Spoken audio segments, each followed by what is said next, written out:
ಇವನು ಬ್ರಹ್ಮಾಸ್ತ್ರವನ್ನು ಪ್ರಯೋಗಿಸಿದ್ರೆ ವಾನರ ಸೈನ್ಯದಲ್ಲಿ ದೊಡ್ಡ ಅನಾಹುತವೇ ಸಂಭವಿಸಬಹುದು.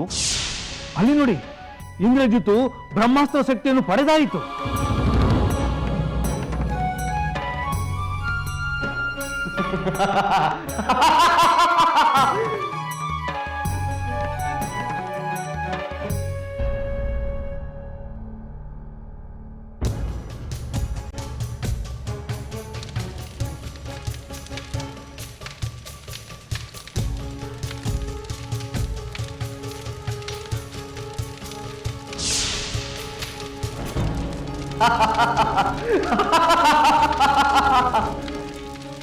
ರಾಕ್ಷಸ ವೀರರೇ, ಭಯವನ್ನು ಬಿಡಿ.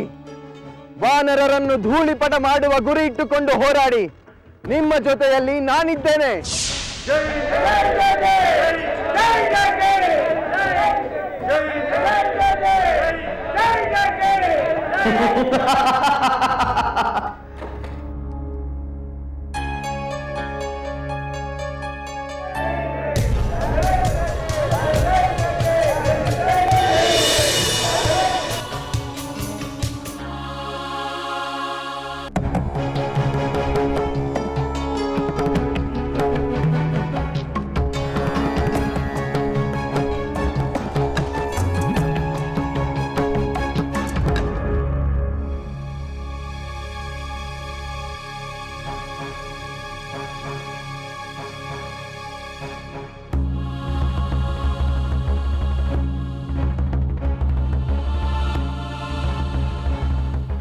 ಸುಲೋಚನಾ,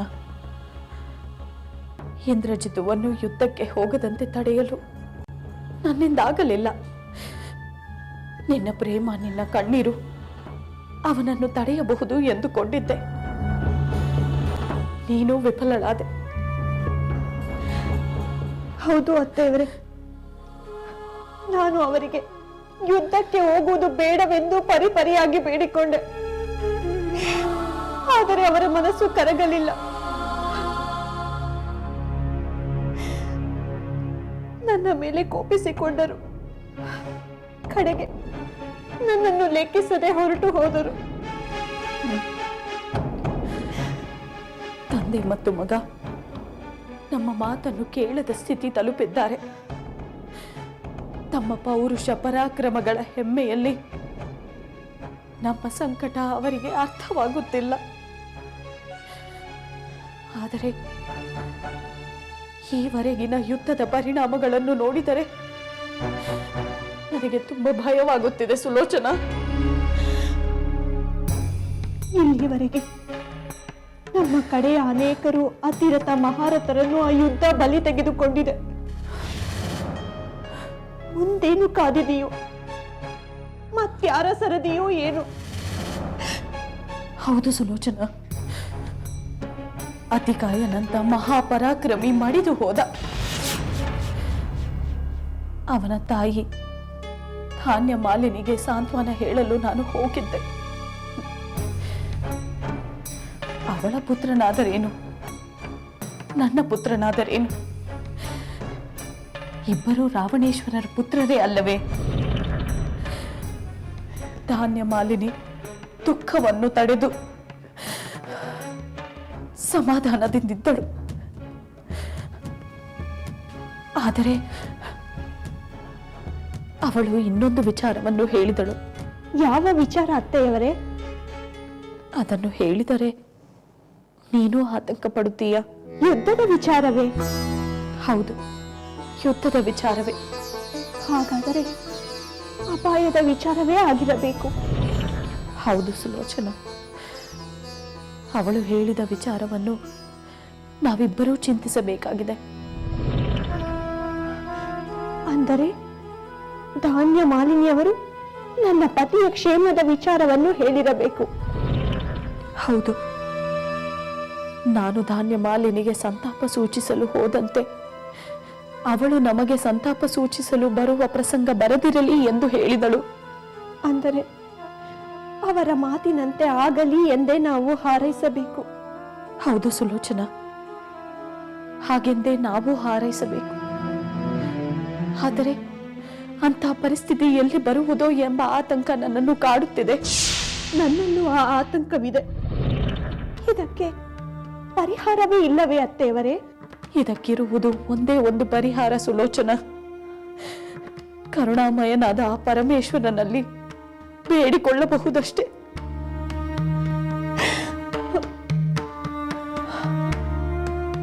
ಕರುಣಾಳು ಕೈಲಾಸನಾಥ, ನೀನೇ ಗತಿ ತಂದೆ.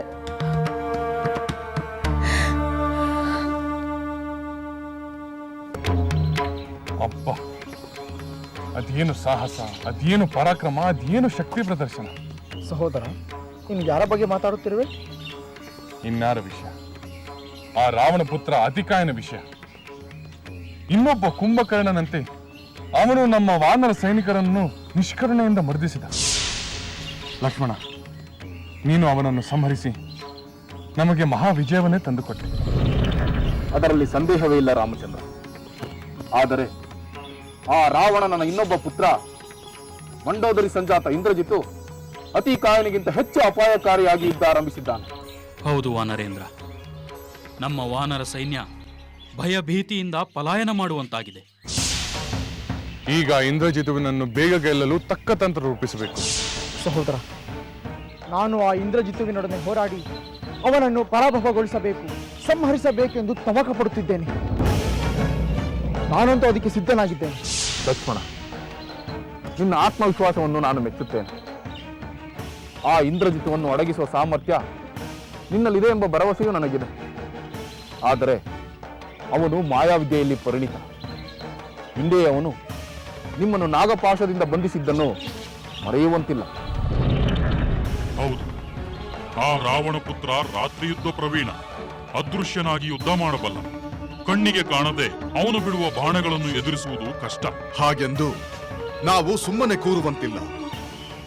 ಅವನು ಎಂಥ ಪ್ರವೀಣನೇ ಆದರೂ ಅವನನ್ನು ನಿಗ್ರಹಿಸುವ ದಾರಿಯನ್ನು ಹುಡುಕಲೇಬೇಕು. ಅಲ್ಲದೆ ಅಧರ್ಮವನ್ನೇ ಉಸಿರಾಡುತ್ತಿರುವ ಆ ರಾವಣ ಮತ್ತು ಅವನ ಪುತ್ರನಿಂದ ಧರ್ಮಯುದ್ಧವನ್ನು ನಾವು ನಿರೀಕ್ಷಿಸುವಂತಿಲ್ಲ. ನಿನ್ನ ಮಾತು ನಿಜ ಮಾರುತಿ. ಅಧರ್ಮಿಗಳನ್ನು ಎದುರಿಸಲು ನಾವು ನಮ್ಮದೇ ಆದ ಯುಕ್ತಿಯನ್ನು ಬಳಸಬೇಕಾಗುತ್ತದೆ. ಎಂತಹ ಬಲವಂತನಾದರೂ ಅವನಲ್ಲಿ ಯಾವುದಾದರೊಂದು ದೌರ್ಬಲ್ಯವಿದ್ದೇ ಇರುತ್ತದೆ. ಅದನ್ನು ನಾವು ಕಂಡುಹಿಡಿದು ನಮ್ಮ ಜಯ ಲಾಭಕ್ಕೆ ಪ್ರಯತ್ನಿಸಬೇಕು. ನಿನ್ನ ಸಲಹೆ ಸೂಕ್ತವಾಗಿದೆ ವಿಭೀಷಣ. ನಿನ್ನ ಸೋದರ ಮತ್ತು ಅವನ ಪುತ್ರನ ದೌರ್ಬಲ್ಯಗಳೇನೆಂದು ನಿನಗೆ ಚೆನ್ನಾಗಿ ಗೊತ್ತಿರುತ್ತದೆ. ಸಂದರ್ಭಾನುಸಾರ ನೀನು ಅವುಗಳನ್ನು ನಮಗೆ ತಿಳಿಸಿಕೊಡು. ಖಂಡಿತ ತಿಳಿಸುತ್ತೇನೆ ರಾಮಚಂದ್ರ. ಅದು ನನ್ನ ಪರಮ ಕರ್ತವ್ಯ.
ಮಹಾಪ್ರಭುಗಳಿಗೆ ಜಯವಾಗಲಿ.